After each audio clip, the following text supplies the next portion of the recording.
bem? Meu nome é Fernanda, eu sou pediatra e gostaria de conversar com vocês sobre a chegada do outono. Esse é um período muito especial na pediatria, né? Porque ocorrendo algumas mudanças climáticas, nós temos também algumas mudanças na parte respiratória das crianças.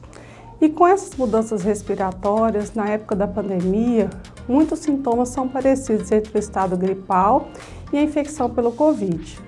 Então vamos falar principalmente sobre prevenção. A melhor forma de tratamento é a prevenção. Então, principalmente com as crianças menores de 5 anos, nós devemos evitar algumas coisas, principalmente aquelas crianças sabidamente alérgicas, aquelas crianças que têm uma rinite, uma sinusite, uma bronquite, qual pediatra já alertou aos pais sobre esse diagnóstico. Então, nós vamos começar com a prevenção. Pais, vamos evitar coisas muito cheirosas, né? Com essas crianças menores de 5 anos, vamos usar cosméticos neutros, digo sabonete, shampoo, creme hidratante, todos eles são necessários na prática diária. Contudo, vamos usar o menos cheiro possível, né? Nossas crianças precisam de usar diariamente esses produtos, mas se a gente usa eles muito cheirosos, eles podem começar a entupir no narizinho, principalmente essas crianças que têm esses problemas. E aí tudo começa na parte respiratória. Nós somos uma árvore, onde a entrada dessa árvore é o narizinho. Se ele entope o narizinho, ele começa a abrir a boca para respirar. Ao abrir a boca para respirar, ele vai ressecar a amígdala e vai começar a sentir dor de garganta. Então, a gente já retirando esse processo de inalação, reduz esse processo. Bom, outras coisas importantes. Vamos guardar o tapete, principalmente o tapete muito peludo, né? Vamos enrolar esse tapete e guardar agora na época do outono e inverno. Vamos guardar os bichinhos de pelúcia para a época do verão. Vamos recolher tudo que possa guardar pó dentro da nossa casa. Então vamos brincar com bichinhos de borracha, brinquedos de borracha, de plástico, tá? Vamos deixar a casa bem aberta agora durante esse período, durante o dia. À noite, não feche tudo. Deixe um basculhante aberto para ter troca de ar. Isso é importante, porque às vezes ambientes muito fechados e muitas pessoas dentro da casa predispõem à contaminação. Então, fazendo todo esse processo, nós vamos minimizar a circulação viral e também bacteriana, né? Outra forma de prevenir é o uso do soro fisiológico. A gente deve sempre pingar o soro fisiológico pela manhã, porque a criança dormiu a noite toda. Então, a gente vai lavar o narizinho para ela poder respirar bem, né? Às vezes já acorda tossindo ou já acorda fungando, aquele narizinho mais entupidinho. E à noite, para a criança dormir bem. A gente já dificulta a colonização de vírus e bactérias no trato respiratório. Então, o uso do soro fisiológico é muito importante. Outra coisa importante é a ingestão de água, porque agora nós vamos passar para a época não muito quente, né? E também vai reduzir as chuvas. Então, nós vamos ter outra mudança climática importante, que é a entrada da temperatura mais baixa e a chuva vai ceder. Quando a chuva cede, a umidade relativa do ar cai e o tempo fica seco. Então, nós vamos entrar no tempo frio e seco. Tudo isso colabora para que nós tenhamos mais sintomas respiratórios. E aí que está o problema. Os sintomas respiratórios também são sintomas de Covid. Então, é muito parecido uma gripe, um resfriado, né, uma rinite com os sintomas da pandemia atual. E como diferenciá-los? Quando que nós devemos preocupar? Quando que nós devemos procurar a unidade de saúde? É um pouquinho realmente confuso, até para os especialistas. Então, nossa primeira parte é a prevenção. Essa é a fase mais importante. A lavagem das mãos, orientar as crianças, porque a gente que é mãe, a gente sabe que as crianças pegam as coisas no chão o tempo todo. Passa a mão nos olhos, põe a mão na boquinha. Eles não têm muito essa prática de higiene. Então, nós devemos sempre orientar o uso da máscara para maiores de 2 anos. Para menores de 2 anos é muito difícil, porque realmente eles não estão habituados a esse processo. Bom, outra coisa importante é o isolamento social, né? Infelizmente, nós permanecemos na pandemia, então devemos manter as crianças ainda em isolamento, apesar dos quadros serem mais leves, graças a Deus, mas infelizmente nós temos ainda alguns quadros graves e alguns quadros que necessitam de internação. Então essas crianças devem ser mantidas em isolamento social, protegidas, né? Principalmente porque elas podem ter quadros que a gente chama de oligossintomáticos, poucos sintomas ou até assintomáticos mesmo, mas elas podem transmitir, né, para outras pessoas e ainda tem os casos, apesar de muito pouco, mas que requerem internação.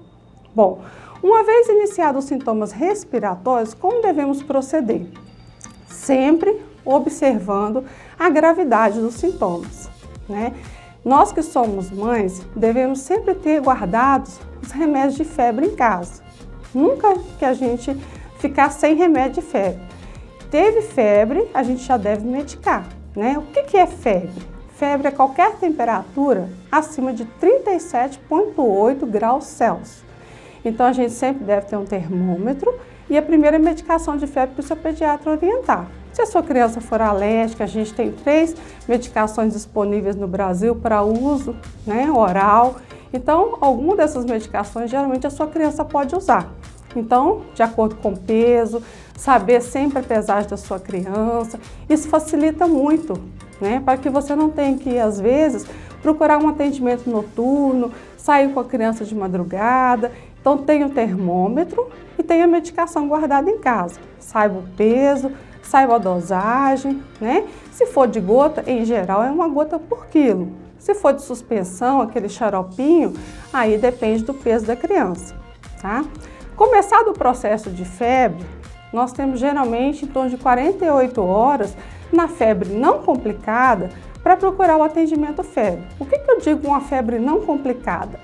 É aquela febre que não é acompanhada de sinais graves, não é acompanhada de uma crise convulsiva, não é acompanhada, por exemplo, de vômitos incoercíveis. O que são vômitos incoercíveis? São vômitos persistentes. Tudo que a criança come, ela vomita.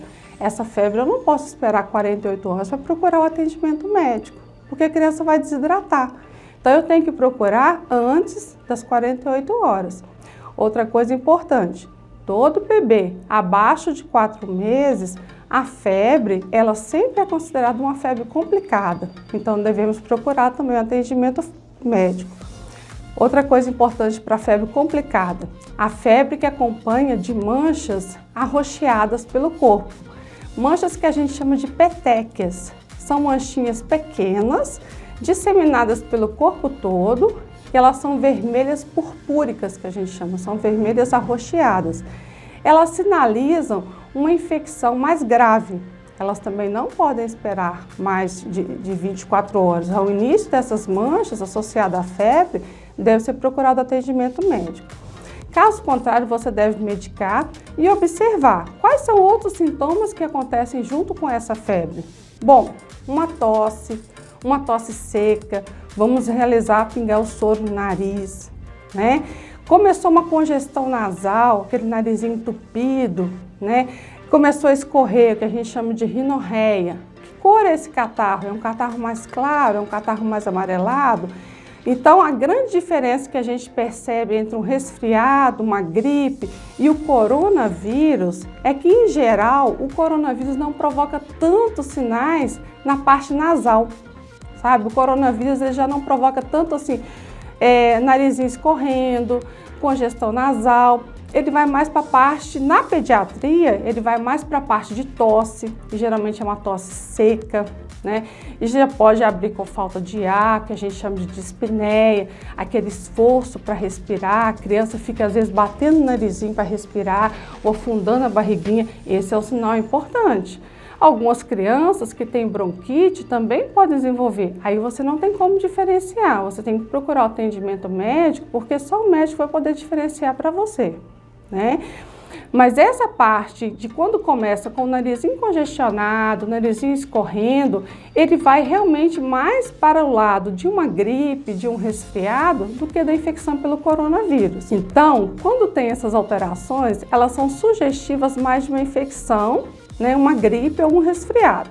partiu para o lado de tosse seca, falta de ar. Outra coisa muito importante que o coronavírus tem aberto na pediatria é a questão diarreica. Então vem aquela diarreia, né? Agora que a gente está saindo da fase do verão, então isso é muito mais frequente no verão.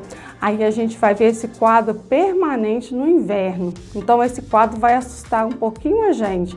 Essa diarreia persistente no inverno, lógico que a gente tem que também avaliar os erros alimentares.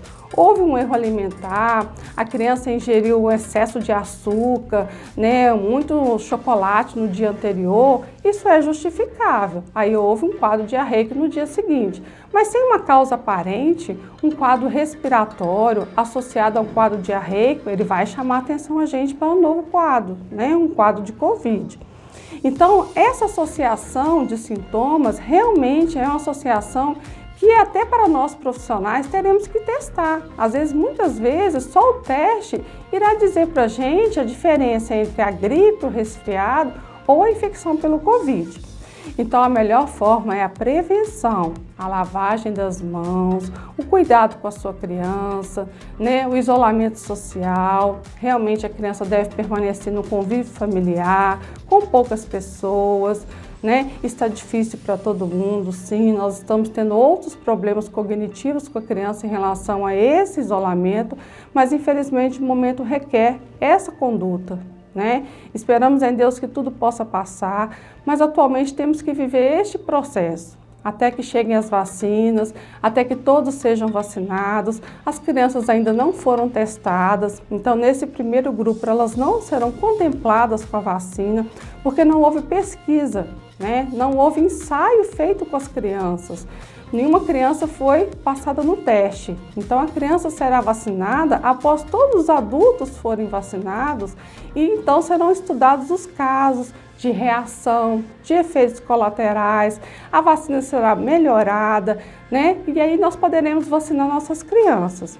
Enquanto isso, vamos manter nossas crianças em casa, com segurança, fazendo a higiene, tendo esses cuidados que nós dissemos, com cheiro, poeira, mofo, tapete, carpete, cortina, cigarro, bichinho de pelúcia, cachorro, gato, tomando todas as precauções, usando a partir de agora o soro fisiológico nasal com frequência. Nós estamos entrando no outono, né?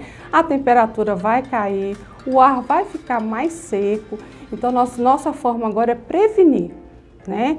E assim que aparecer os sintomas, observem bem se a parte é mais respiratória, se é mais tosse ou se é mais congestão nasal e se a persistência desses sintomas ou se tiver algum agravamento, principalmente a falta de ar, isso é muito importante, a falta de ar e aquela criança que não quer comer nada, né? E você tem que procurar o atendimento médico. Né? Nossas equipes estão preparadas para poder ajudar, realizando o teste, né? E encaminhando. Nós temos um hospital referência na nossa cidade para receber nossas crianças via UPA, para o CASU, né? Para melhor atendê-lo. Mas vamos prevenir para que nossas crianças permaneçam saudáveis durante essa pandemia. E se Deus quiser, tudo possa correr bem. Amém.